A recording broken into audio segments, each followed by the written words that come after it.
Semua ketemu lagi dengan saya Rinovia Simanjuntak, masih di MA2151 Simulasi dan Komputasi Matematika, dan kita sudah mencapai subbab terakhir di bab 4 tentang sistem dinamik dengan interaksi, dan kita masih akan membahas model penyebaran penyakit. Dalam hal ini adalah penyebaran malaria. Oke, kalau kita lihat di sini, malaria sebenarnya merupakan penyakit yang amat tua ya. Jadi ada beberapa orang yang mengatakan mungkin sudah ada sejak zaman prasejarah, gitu ya. Bisa dilihat, bisa dipelajari bahwa ini berasal dari Afrika dan kemudian menyebar ke hampir seluruh dunia seiring dengan adanya imigrasi manusia. Dan kalau dilihat, misalnya ada penggalian di sekitar Lugano ini ya, suatu kota di Italia, itu ternyata bisa ditemukan jenazah seorang bayi yang mengandung DNA Plasmodium falciparum ya. Ini suatu jenis malaria yang paling mematikan, dan ini bisa dilihat bahwa jenazahnya itu sekitar tahun 450 ya sesudah Masehi. Jadi betul itu merupakan penyakit yang sangat tua. Nah, kalau kita lihat datanya, ya ini saya ambil dari laporan WHO tahun 2018 tentang malaria. Ini dikatakan bahwa pada tahun 2017 itu ada 219 juta kasus malaria. Jadi cukup banyak ya. Tapi kalau kita lihat kematiannya itu sekitar 435.000 kematian yang terjadi karena malaria. Dan kalau kita lihat petanya, ini peta tahun 2020 ya. Kalau kita lihat ini terjadi hanya di beberapa bagian dunia saja ya. Jadi ini misalnya Amerika Latin ya sampai Meksiko, kemudian di Afrika, kemudian di Asia ya sampai Indonesia ya. Kalau di tempat lain di Amerika, di Eropa, kemudian di Australia itu bisa dianggap bersih gitu ya dari malaria. Oke, kita sekarang akan melihat siklus hidup dari Plasmodium ya. Ini gambarnya saya ambil dari CDC di Amerika. Jadi ada beberapa istilah yang perlu kita gunakan gitu. Yang pertama adalah vektor ya. Jadi apa itu vektor? Vektor itu adalah hewan yang menyebarkan patogen ke hewan lain ya. Nah, di sini nyamuk itu adalah satu-satunya vektor untuk malaria ya. Tapi tidak semua gitu ya. Jadi sekarang tidak semuanya nyamuknya pertama hanya nyamuk Anopheles saja ya. Hanya Anopheles, tetapi dari 380 spesies nyamuk Anopheles yang ada, ternyata hanya 60 yang bisa menjadi host untuk penyebab malaria ini ya, Plasmodium ya. Dan kemudian selain itu ternyata hanya nyamuk Anopheles betina saja yang bisa menyebarkan Plasmodium ini. Ya, jadi yang terjadi pertama kali adalah seekor nyamuk itu yang sudah terinfeksi Plasmodium, dia kalau dia menggigit manusia, dia akan menginjeksi ya agen infeksi yang namanya sporozoids ya ke dalam manusia. Manusia ini kita sebut sebagai host karena kemudian dia sudah menjadi tempat hidup dari Plasmodium ya.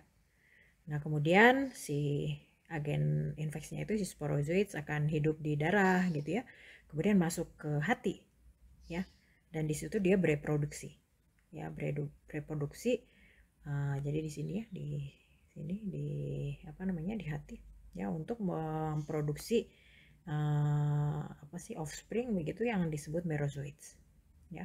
Nah, kemudian si merozoidsnya ini butuh makanan, dia akan masuk ke sel darah merah ya untuk memakan sel darah merah tersebut. Makanya ini kemudian mengakibatkan penurunan kondisi pada hostnya ya, karena sel darah merahnya dimakan oleh merozoid ini ya. Nah, kemudian sebagian dari merozoid ini akan menjadi dewasa, namanya gametocytes ya.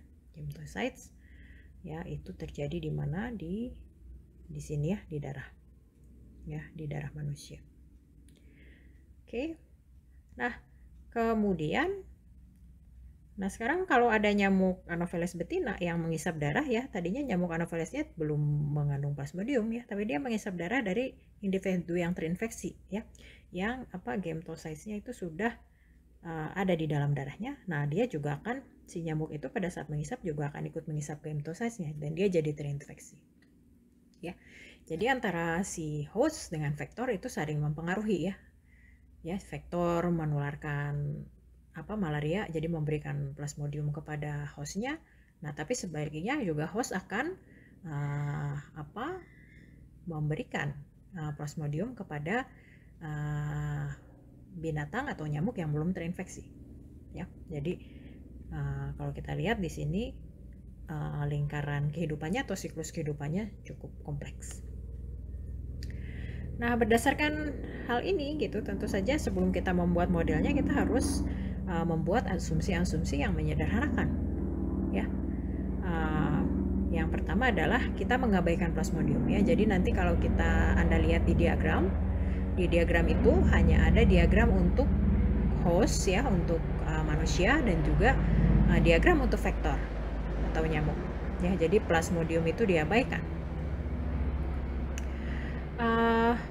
Nah, kemudian populasi manusia kita anggap tertutup ya. Tidak ada kelahiran, tidak ada imigrasi, ya. Yang terjadi hanya kematian, tapi kematiannya pun hanya karena malaria. Jadi tidak ada kematian karena karena penyebab-penyebab lain. Oke. Nah, kemudian di sini individu ya, seorang manusia itu akan langsung menjadi host pada saat digigit oleh vektor. Ya, padahal kalau tadi Anda lihat si siklus kehidupannya itu kan kompleks ya, tidak mungkin langsung kan begitu langsung digigit dia langsung jadi host. Jadi host artinya kalau nanti ada nyamuk lain yang menggigit dia langsung bisa berubah ya, jadi uninfected menjadi vektor. Ya, tapi sebenarnya kalau lihat lingkaran kehidupannya ya tidak langsung, tapi seperti biasa ya kita sederhanakan saja, begitu digigit masuk plasmodium ke dalam darahnya ya, tidak harus ke hati dulu kemana, pokoknya sudah langsung jadi host saja ya.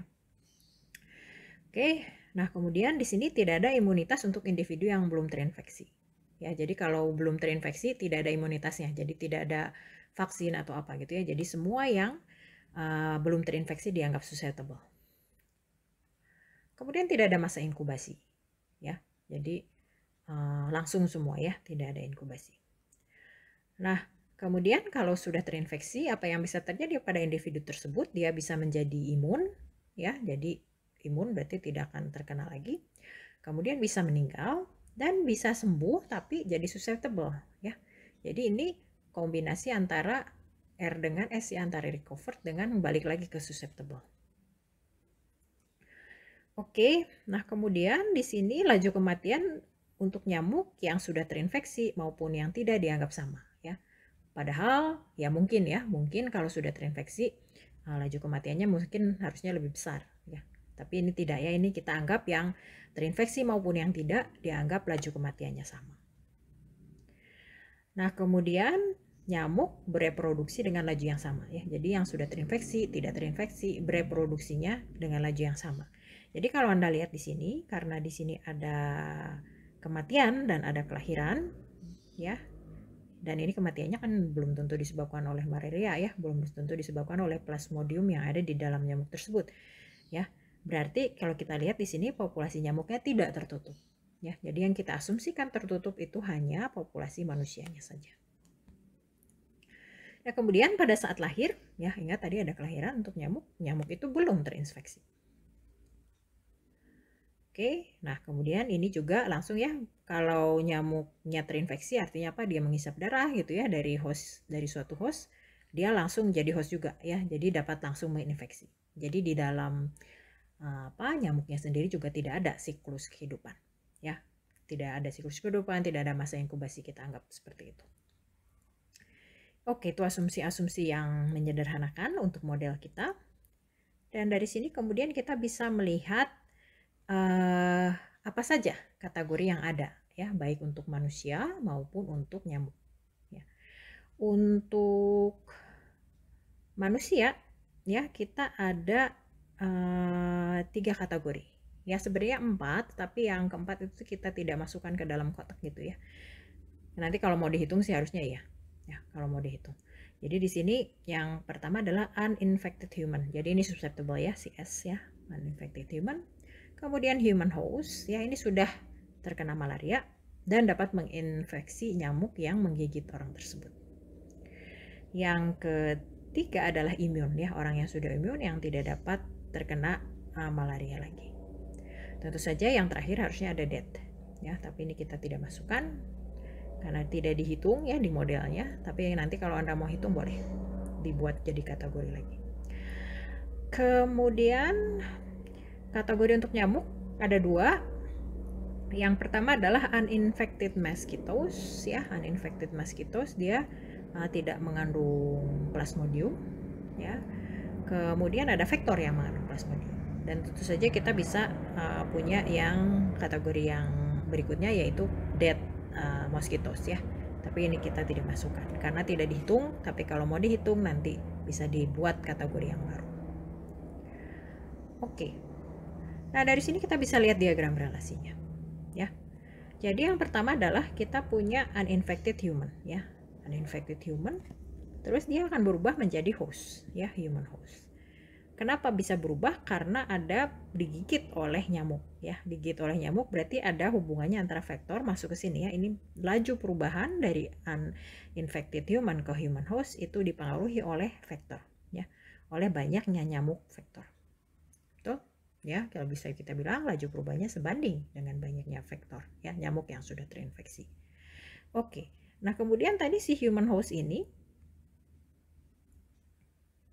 ya, bisa ada 3 kemungkinan, ya. Yang pertama adalah dia bisa meninggal, ya. Di sini tidak dibuat kotaknya, ya.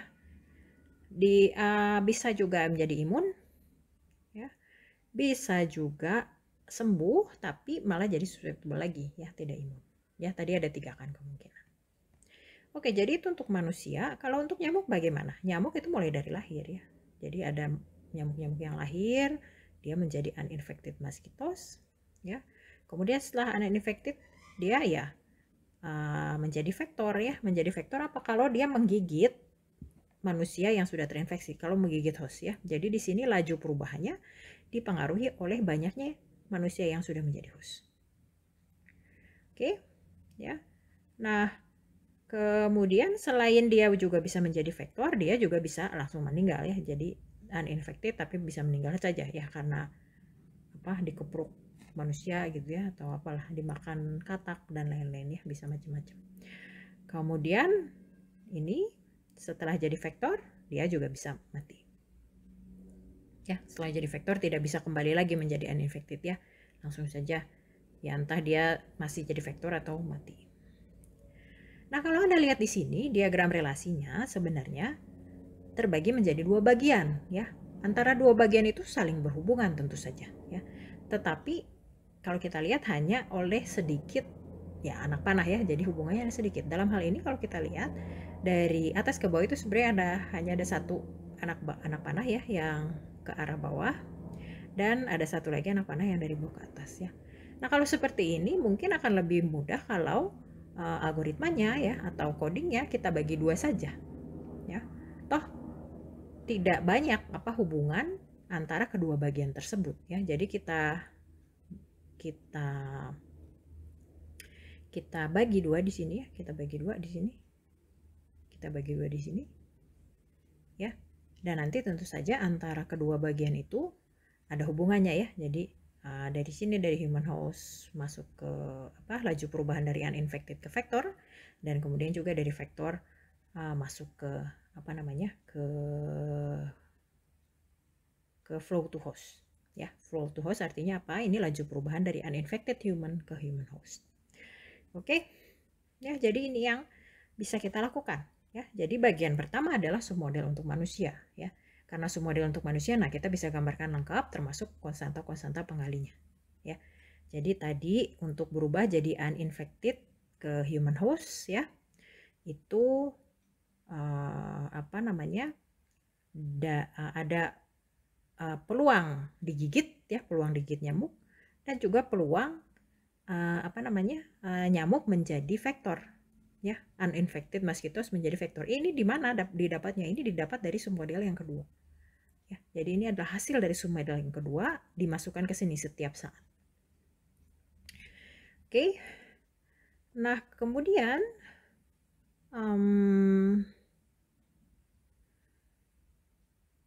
Untuk yang akan menjadi meninggal ya, jadi dari host, ini recovered ya, bukan meninggal. Ini recovered tentu saja dipengaruhi oleh apa? Oleh banyaknya yang sudah menjadi host ya, dengan ada recovery rate ya, jadi ada konstantanya di sini. Yang death juga ada konstantanya ya. Malaria induced death rate ya. Kemudian ini immune, ada immune rate. Ya. Oke. Nah, dari sini ya nanti dia akan apa ini? Dari sini dia akan mengeluarkan suatu parameter yang akan digunakan di submodel yang kedua, yaitu apa? Peluang manusia itu menjadi host ya. Peluang manusia menjadi host ini tentu saja adalah banyaknya host dibagi dengan banyaknya manusia semua ya. Oke, itu submodel untuk manusia. Nah, sekarang kita akan lihat beberapa laju perubahan untuk manusia ini ya, berdasarkan diagram yang tadi sudah kita gambarkan. Yang pertama adalah di immune DT ya. Jadi kita mau melihat ini di immune DT, tentu saja ini ya. Itu apa? Hanya dipengaruhi oleh banyaknya yang sebanding ya dengan banyaknya host. Kemudian konstantanya adalah immunity rate. Betul? Ya, jadi konstantanya immunity rate ya dikalikan dengan banyaknya human host. Ya. Laju yang kedua yang mau kita lihat adalah yang meninggal. Ya. Yang meninggal di sini ya, di sini ada kotaknya ya, tapi di sini tidak digambarkan. Ya, ini lajunya ini. Dipengaruhi oleh apa saja? Oleh human host ya, karena kan kematiannya hanya oleh malaria. Kemudian dikalikan dengan konstantanya ini, malaria induced death rate. Ya. Malaria induced death rate dikalikan dengan human host. Oke. Nah, kemudian kita juga bisa menghitung laju perubahan dari human host ke uninfected human ya. Jadi kan tadi dari human host ada yang sembuh ya, sembuh menjadi susceptible lagi ya. Jadi ini yang mau dihitung sebenarnya ya. Apa laju perubahannya ya. Bukan laju perubahan human host ya. Kalau laju perubahan human host ada lagi yang lain ya mempengaruhi, tapi hanya perpindahan dari sini. Jadi kita mau menghitung ini. Dipengaruhi oleh apa? Oleh human host itu sendiri dikalikan dengan konstanta kesembuhannya. Ya. Jadi ini. Betul? Oke. Nah, kemudian sekarang kita mau lihat uninfected human. Ya. Uninfected human itu dipengaruhi oleh apa saja? Uninfected human itu ada yang keluar yang berkontribusi negatif ya. Ini. Dan ada yang masuk berkontribusi positif ya.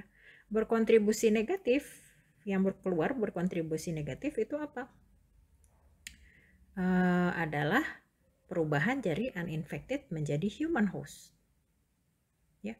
Perubahan jadi uninfected menjadi human host, kemudian berkontribusi positif yang tadi sudah kita hitung.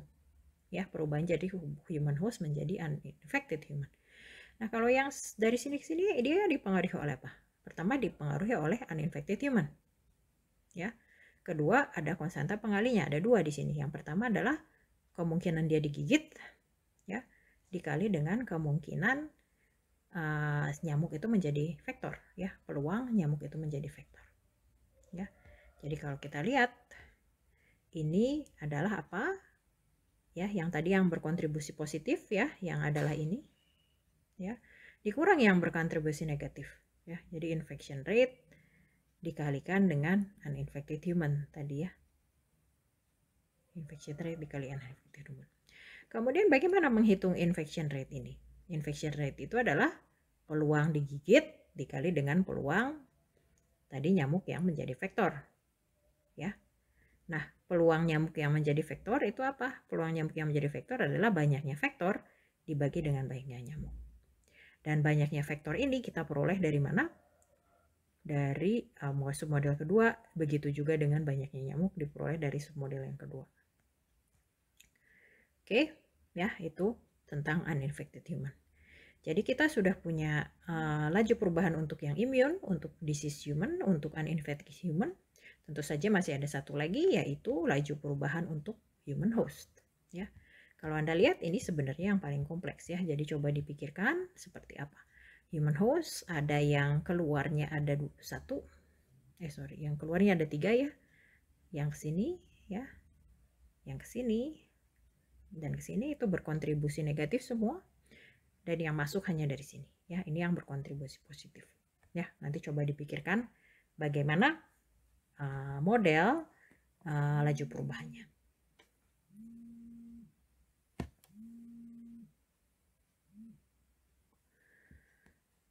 Oke, itu laju perubahan pada manusia. Kita lihat yang berikutnya yaitu untuk nyamuk. Ya, untuk nyamuk submodelnya dulu. Ya, nah berarti untuk nyamuk itu ada kelahiran. Ya, jadi nyamuk ada yang lahir. Ya, ditentukan oleh apa? Ya, oleh konstanta kelahiran. Ya, tentu saja banyaknya nyamuk. Ya. Banyak nyamuk di sini semuanya ya, yang uninfected, yang vektor ya, digabung. Oke, nah kemudian dari uninfected dia bisa meninggal ya, ada laju kematiannya. Dia bisa menjadi vektor. Ini ada apa? Ada peluang menggigit manusia ya. Kemudian ada peluang yang sudah jadi host ya, karena yang digigit ada juga yang masih uninfected. Kalau orang yang uninfected ya dia tidak akan berubah menjadi vektor. Oke, ya jadi seperti itu. Kemudian ada di sini ada yang meninggal dipengaruhi oleh konstantanya. Oke, bagaimana laju perubahannya sekarang? Yang disease dulu ya, yang disease vektor berarti ini ya. Berarti hanya dipengaruhi oleh vektor itu sendiri dikalikan dengan laju kematiannya. Ya, jadi mosquito death rate dikalikan dengan vektor. Oke, kalau yang meninggalnya uninfected bagaimana? Ya sama juga ya.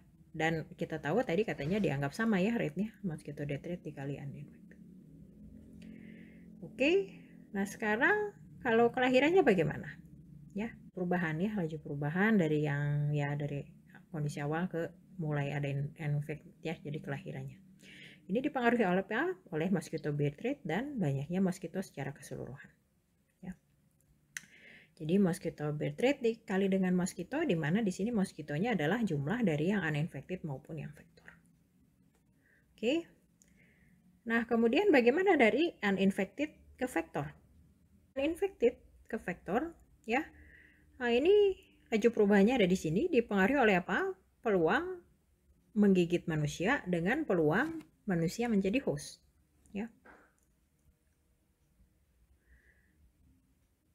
Ya, jadi peluang menggigit manusia, peluang host dengan uninfected mosquitoes dikalikan semua. Ya. Nah, bagaimana menghitung probability hostnya? Itu adalah banyaknya yang menjadi host dibagi banyaknya manusia keseluruhan. Berarti apa? Banyaknya host dibagi dengan yang uninfected ditambah yang host ditambah yang imun. Ya, jelas ya ini. Oke. Nah, kemudian dari sini baru nanti bisa dihitung laju perubahan secara keseluruhan ya. Jadi D uninfected mosquito DT. Ya. Nah, ini bisa ditanyakan ya. D uninfected mosquito DT.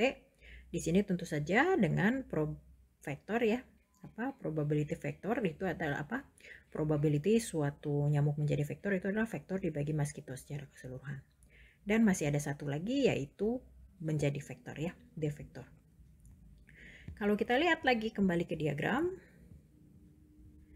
untuk menghitung D uninfected ya, untuk menghitung D uninfected kita harus melihat ada yang berkontribusi positif hanya ada satu ya, yaitu kelahiran. Kemudian yang berkontribusi negatif adalah yang meninggal kemudian menjadi vektor ya. Sedangkan untuk apa? Yang berkontribusi terhadap laju perubahan untuk vektor ya. Jadi kalau mau mencari D, vektor DT itu kontribusi positifnya dari sini ya, dari uninfected menuju vektor, kontribusi negatifnya yang meninggal.